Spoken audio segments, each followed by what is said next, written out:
Iranian Revolution, how Iran's crown was crushed. What happens when a king builds skyscrapers but forgets the soul of his people? Why did a quiet cleric in exile become the most powerful man in the Middle East? And how did cassette tapes, supermarket chains, and a burning cinema ignite one of the fastest revolutions in human history? So grab your popcorn, your prayer beads, or your political compass, and let's dive in. It's September 1941. The world is ablaze with war, and Iran, a strategic corridor for Allied supplies to the Soviet Union, finds itself in the crosshairs. Reza Shah Pahlavi, a stern modernizer with a suspicious fondness for Nazi Germany, is politely but firmly shown the exit by the British and Soviets. His 21-year-old son, Mohammad Reza Shah, is handed the crown like a hot potato. He's been groomed for this moment. Swiss boarding school, arranged marriage to Egyptian royalty, and a father who micromanaged his life like a helicopter parent with a bayonet. But the young Shah is no tyrant, not yet. He's cautious, soft-spoken, and more interested in Western gadgets than political bloodsport. He wants to modernize Iran, but without poking the clergy too hard. Spoiler, he pokes them anyway. Meanwhile, in the dusty oasis town of Khomeini, a boy named Ruhollah Mousavi Khomeini is born in 1902. His father is murdered under murky circumstances when he's just 5 months old. Khomeini grows up with a burning sense of injustice and a Quran in hand. While other kids chase goats, he's chasing divine law. He becomes a scholar of Islamic jurisprudence and eventually a cleric with a voice like thunder and a pen like a dagger. He never forgives the monarchy. He believes Reza Shah had a hand in his father's death, and that bitterness simmers for decades. When Reza Shah bans the veil and tries to westernize Iran, Khomeini sees it as an assault on Islam itself. By the late 1940s, Iran is a cauldron of ideologies. The Shah is trying to juggle modernization, Western alliances, and religious appeasement. It's like trying to ride 3 horses with one saddle. Radical groups like Fadayan-e-Islam emerge, Shiite fundamentalists who think assassinating secular intellectuals is a valid form of debate. They kill historian Ahmad Kasravi and later Prime Minister Haj Ali Razmara. Khomeini doesn't pull the trigger, but he provides the theological ammo, a fatwa. In 1949, someone takes a shot at the Shah. He survives, but the parliament blames the Communist Tudeh party and bans it. The Shah, ever the pragmatist, sees both communism and radical Islam as threats. So he cozies up to the West, cue the Truman handshake and Hoover Dam photo ops. Iran's oil is liquid gold, and the British have their hands deep in the barrel.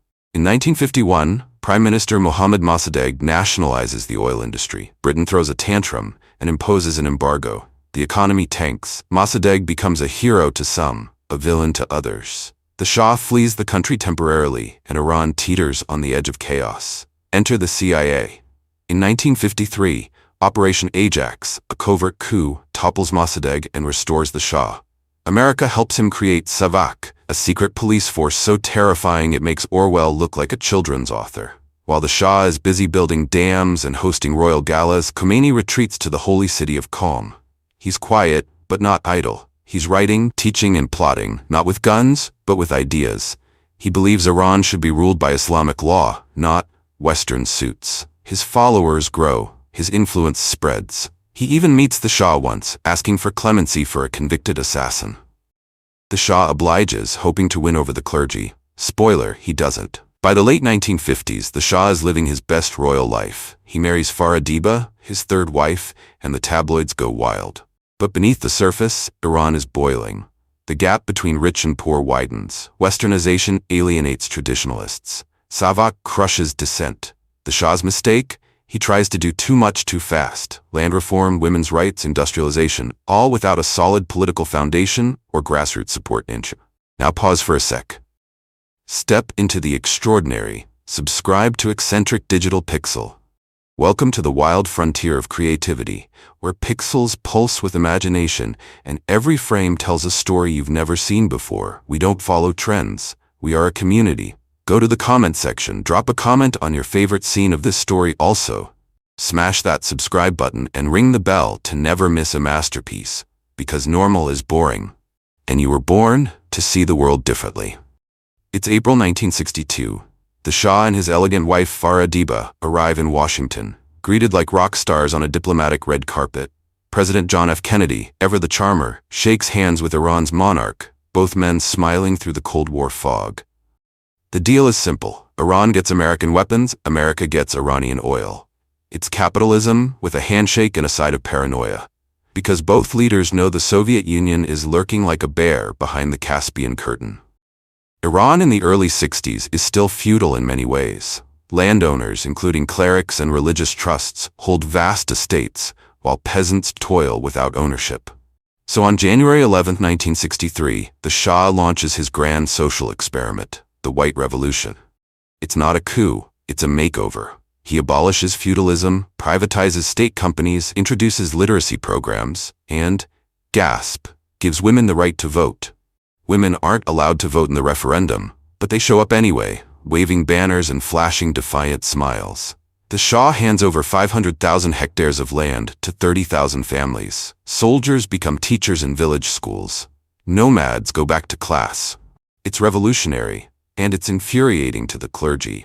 Ayatollah Ruhollah Khomeini, until now a quiet scholar, emerges like a thundercloud over Tehran. He denounces the Shah's reforms as Western poison, the idea of women voting, heresy. The land reform, theft from religious trusts. Khomeini sends letters to the Shah, warning him not to repeat his father's mistakes. The Shah responds with imperial disdain, calling Khomeini and his ilk ants who live in filth. The gloves are off. In June 1963, protests erupt in Qom, the holy city. The Shah sends in the military. Blood is spilled. Khomeini is arrested and sentenced to death. But clerics plead for mercy, and the sentence is commuted. He's exiled to Najaf, Iraq, a dusty town where time stands still. For 14 years, he barely leaves his house. He studies, writes, and quietly builds a network of loyal students. Back in Iran, the Shah is living his imperial fantasy. In October 1967, he crowns himself Shahanshah, King of Kings, and Farah becomes Empress, the first woman in Persian history to hold that title. The clergy nod politely. The people watch in awe. The West applauds. Then comes the Berlin Opera incident. During a state visit to West Germany, Savak agents, the Shah's secret police, attack Iranian protesters. The world sees the ugly side of the regime. The glitter begins to tarnish. To celebrate 2,500 years of Persian monarchy, the Shah throws the most extravagant party in history. In the middle of the desert, heads of state dine on French cuisine flown in daily. The population? Not invited. The event is so over the top it makes Versailles look like a picnic. The intention was noble. The execution was a masterclass in tone deafness. The Shah pours billions into electrification, infrastructure, and nuclear energy. Tehran becomes a cosmopolitan hub. Veils vanish, youth travel freely, Western music plays in cafes. But politically, nothing changes. The monarchy remains absolute. Opposition is crushed. Savak tortures and executes dissenters with chilling efficiency. In Najaf, Khomeini writes Islamic government, a blueprint for a theocratic state. It's banned in Iran, but smuggled in like forbidden fruit. The more the regime tries to suppress it, the more it spreads. Khomeini condemns Western decadence, colonialism, and Israel. He demands the fusion of religion and politics. Many dismiss it as medieval fantasy. They are wrong. The Shah's modernization without democratization, his lavish spending, and his brutal repression create a powder keg. Khomeini's ideas, once fringe, become gospel to the disillusioned. The stage is set. The revolution is no longer a question of if, but when. Let's rewind to the 1970s. Tehran is rising, literally. High-rises pierce the skyline, Western fashion floods the streets, and department stores threaten the humble bazaars, Iran's traditional market dealers. The Shah, Mohammad Reza Pahlavi, is obsessed with modernization, but in his rush to build a future of glass and steel, he forgets the people who live in brick and dust. He silences dissent with Savak, his secret police, a terrifying institution built with German architectural precision and a reputation for torture that would make medieval inquisitors blush. Even future Supreme Leader Ali Khamenei was imprisoned there. Did Savak torture people? Absolutely. Did the opposition exaggerate the numbers? Also yes. The truth lies somewhere between horror and hyperbole. The Shah, fearing communism more than clerics, allows religious institutions to flourish. Mosques are renovated, Quran schools multiply, and the clergy, the only group allowed to organize, quietly build a network of influence. Millions of rural migrants dumped into urban shantytowns find solace not in supermarkets, but in sermons. The Shah thinks religion is his last line of defense. Spoiler, it's his Trojan horse. Then comes the match. A newspaper publishes a defamatory article about Ayatollah Khomeini, accusing him of counter-revolutionary plotting. His followers erupt in protest in Qom. Blood is spilled. According to Islamic tradition, the dead are mourned every 40 days, and each commemoration becomes a protest. The crowds swell, the chants grow louder. The Shah is stunned. His regime begins to wobble. On August 19, 1978, Cinema Rex in Abadan is set ablaze. 422 people die. The opposition blames Savak. Later evidence suggests the clergy may have orchestrated it, with Khomeini as the shadowy mastermind. Regardless, the tragedy ignites fury. For the first time, chants of "Death to the Shah" echo through the streets. Tehran burns. The military opens fire. September 8th becomes Black Friday. Official death tolls 64. Opposition claim 15,000. Truth? Lost in smoke and slogans, Khomeini is declared persona non grata. He's forced to leave Iraq. He lands in Neufchâteau, a sleepy suburb of Paris. And suddenly, boom, he's an international celebrity. Western intellectuals like Sartre and Foucault flock to him. He's careful, measured, never mentioning his radical ideas. His book Islamic Government is banned in Iran and unknown in the West. So he becomes a blank canvas onto which everyone projects their hopes. His speeches are recorded, smuggled into Iran, and played in mosques, homes, and bazaars. The Shah, weakened by cancer, fails to act. The military waits for orders. None come. Soldiers stop shooting. Protesters hand them flowers and pictures of Khomeini. The revolution is no longer a whisper. It's a roar. In a televised address, the Shah tries to pivot. He says, "I have heard the voice of your revolution." But he looks frail, defeated, unable to read his own speech. It's the moment the nation realizes the Peacock Throne is empty. World leaders gather in Guadeloupe. Carter, Schmidt, Callaghan, and Giscard d'Estaing. They decide the Shah must go. On January 16, 1979, he and his family leave Iran. He thinks it's temporary. It's not.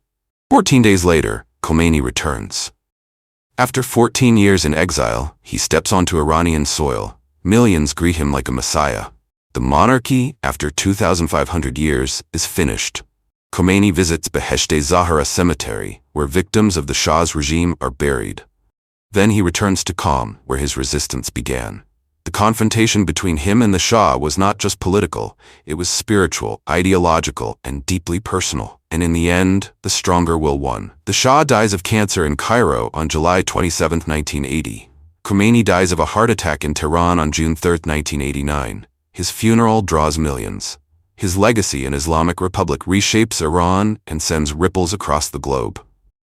The Iranian Revolution wasn't just a change of government. It was a seismic shift in global politics, a clash of civilizations, and a masterclass in how underestimated ideas can topple empires.